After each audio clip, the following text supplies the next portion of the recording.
সিংহ রাশির 10ই এপ্রিল থেকে 30 এপ্রিলের মধ্যে 10টি অদ্ভুত ঘটনা ঘটবে। সিংহ রাশি প্রধানত অগ্নিতত্ত্বের রাশি এবং এই রাশির অধিপতি গ্রহ হচ্ছে রবি গ্রহ। কালপুরুষের রাশিচক্রে পঞ্চমতম রাশি হচ্ছে সিংহ রাশি। অগ্নিতত্ত্বের রাশি হওয়ার দরুন এদের মধ্যে উদ্যমী মনোভাব দেখা যায় এবং আবার দেখা যায় বা অথবা আশ্রয়হীন ব্যক্তিকে এরা আশ্রয় দিয়ে থাকে, বা যারা দুর্দশাগ্রস্ত কিংবা ক্ষতিগ্রস্ত এদেরকে কিন্তু এরা অনেক সময় আশ্রয় দিয়ে থাকে বা এদেরকে অনেক সময় ভালোবাসে এবং ভালোবাসার ব্যাপারে এরা অনেকটাই মন থেকে ভালোবাসার চেষ্টা করে।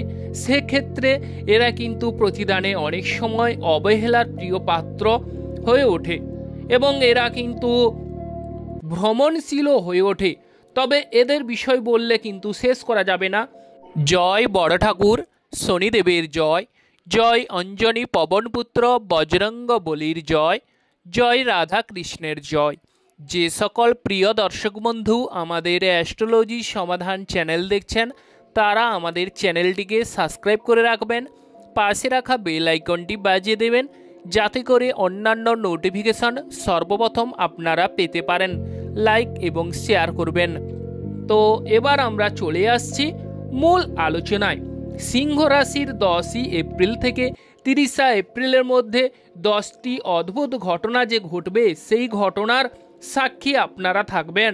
কারণ সিংহ রাশির সপ্তম হাউসে শনি গ্রহ অবস্থান করছিল। সপ্তম হাউসে এতদিন ধরে বলতে গেলে পার্টিকুলার 3 বছর সিংহ রাশির জাতক জাতিকাদের বিগত দিনগুলো যেন ভালো কাটেনি বা আপনাদের বাধা বিপত্তি ঝামেলাগুলো কিন্তু নাড়া দিয়েছে। যে কাজেই সিংহ রাশির জাতক জাতিকরা হাত দিয়েছেন তাতে কিন্তু আপনাদের অসাফল্য বা আপনাদের কিন্তু হওয়া কাজেও পণ্ড হয়ে গেছিল। এবার কিন্তু সিংহ রাশির জাতক জাতিকাদের সুদিন আসতে চলেছে। আনন্দ উল্লাসে ভরপুর জীবনযাপন অতিবাহিত করতে চলেছেন। সিংহ রাশির সপ্তম হাউস থেকে আমরা দেখে থাকি যে ব্যবসা বাণিজ্য, অতএব ব্যবসা বাণিজ্যে আপনাদের শনি গ্রহ বড় ঠাকুর শনিদেব সপ্তম হাউসে বসে ব্যবসার জায়গায় বাধা বিপত্তি ঝামেলাগুলো দিয়ে গেছে। এবার সেই ব্যবসা বাণিজ্যের উপর আপনাদের চাপ কমতে চলেছে। যারা দীর্ঘদিন থেকে ভাবছেন যে আমি কবে ব্যবসায় সফলতা লাভ করব, ব্যবসা ক্ষেত্রে শ্রীবৃদ্ধি ঘটবে, ব্যবসা ক্ষেত্রে আমার একটা পাওয়ার বা উদ্যমতা বৃদ্ধি পাবে এবং মনোবল বৃদ্ধি পাবে, বা অনেক দিন থেকে আপনারা ব্যবসায় ইনভেস্ট করেও সাফল্য লাভ করতে পারেননি, তাদের উদ্দেশ্যে বলবো এবার কিন্তু আপনাদের ব্যবসা ক্ষেত্রে শ্রীবৃদ্ধির যোগ ঘটতে চলেছে এবং 10ই এপ্রিলের পর আপনারা ব্যবসা ক্ষেত্রে মালামাল হয়ে ওঠার যোগ রয়েছে। যারা বিবাহের ক্ষেত্রে উৎসুক তাদের ক্ষেত্রে দেখা গেছে বিবাহ ঠিক হয়ে অনেকের ক্ষেত্রে ভেঙে গেছে বা কথাবার্তা ঠিক হয়ে ওঠেনি। তাদের ক্ষেত্রে অবিবাহিত ব্যক্তিদের উদ্দেশ্যে বলবো এই সময় কিন্তু আপনাদের বিয়ের যোগ আসতে চলেছে বা বিয়ে হয়ে যাওয়ার চান্স কিন্তু 100% বৃদ্ধি পাচ্ছে। এবং বড় ঠাকুর শনিদেব সপ্তম হাউসে ক্ষেত্রে বসে বিবাহের ক্ষেত্রে বাধা উৎপন্ন করছিল, সেই শনিদেব কিন্তু 29 মার্চ চলে গেছে। অতএব এবার কিন্তু তার যে অশুভত্ব ফল ধীরে ধীরে কমতে শুরু করবে। এবার আপনাদের অবিবাহিত ব্যক্তিদের বিবাহের যোগ নিশ্চিত করবে। বিবাহিত ব্যক্তিদের যাদের মধ্যে স্বামী স্ত্রীর মধ্যে কোনো কথা কাটাকাটি বা ডিস্টেন্স ফারাক লক্ষ্য করছিলেন তাদের মধ্যে দেখা যাবে যে আপনাদের সেই ডিস্টেন্স ফারাক মিটতে চলেছে। 10ই এপ্রিলের পর থেকে আপনাদের স্বামী স্ত্রীর মধ্যে একটা ভাব ভালোবাসা গাঢ় হবে এবং আপনারা আপনাদের স্বামী স্ত্রীর মধ্যে একে অপরের মধ্যে সুখ আদান প্রদানের করার একটা যোগাযোগ দেখা যাবে এবং আপনাদের মধ্যে আরও যে বিষয় দেখা যাবে আপনারা কিন্তু অনেকটাই স্বর্গীয় সুখ উপলব্ধি করতে চলেছেন এবং সিংহ রাশির স্বামী স্ত্রীর মধ্যে ভাব ভালোবাসা অবশ্যই প্রগাঢ় হারে বৃদ্ধি পাবে। এবার আমরা চলে আসছি সিংহ রাশির অর্থকরীর বিষয়। আর্থিক ক্ষেত্রে যে সমস্ত প্রিয় দর্শক বন্ধুদের বিভিন্ন রকমের সমস্যা সৃষ্টি করছিল, আর্থিক পরিস্থিতি মোটেও ভালো ছিল না, তাদের ক্ষেত্রে দেখা যাবে 10ই এপ্রিল পর আর্থিক পরিস্থিতি মজবুত হবে, আর্থিক ক্ষেত্রে বাধা কাটতে চলেছে এবং আপনাদের মধ্যে অবশ্যই ধার দেনা মিটতে চলেছে। এবার চলে আসছি ভাই বোনদের সঙ্গে। ভাই বোনদের সঙ্গে আপনাদের বাদ বিবাদ বা ঝামেলা মিটতে চলেছে। ভাই বোনদের সাহায্য সহানুভূতি সিংহ রাশির জাতক জাতিকারা লাভ করতে চলেছেন।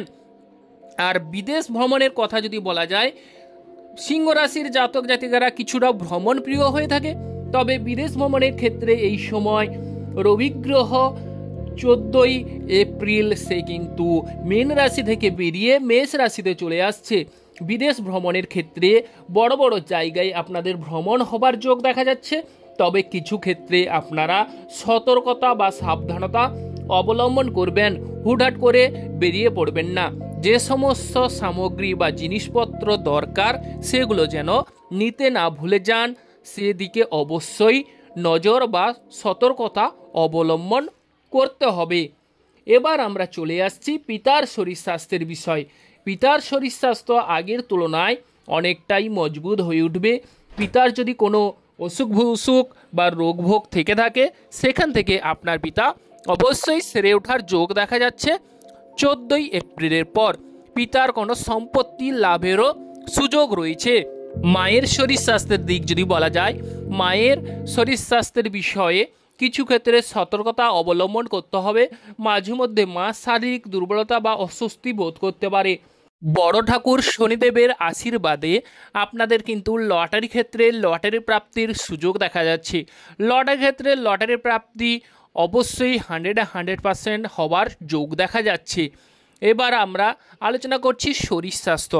সিংহ রাশির শরীর স্বাস্থ্য আগের তুলনায় অনেকটাই মজবুত হয়ে উঠবে, তবে যাদের রবি গ্রহ বড় ঠাকুর শনিদেব সংযুক্ত তাদের কিন্তু 14ই এপ্রিল পর শরীর স্বাস্থ্য আগের তুলনায় অনেকটাই ভালো হওয়ার যোগ দেখা যাচ্ছে।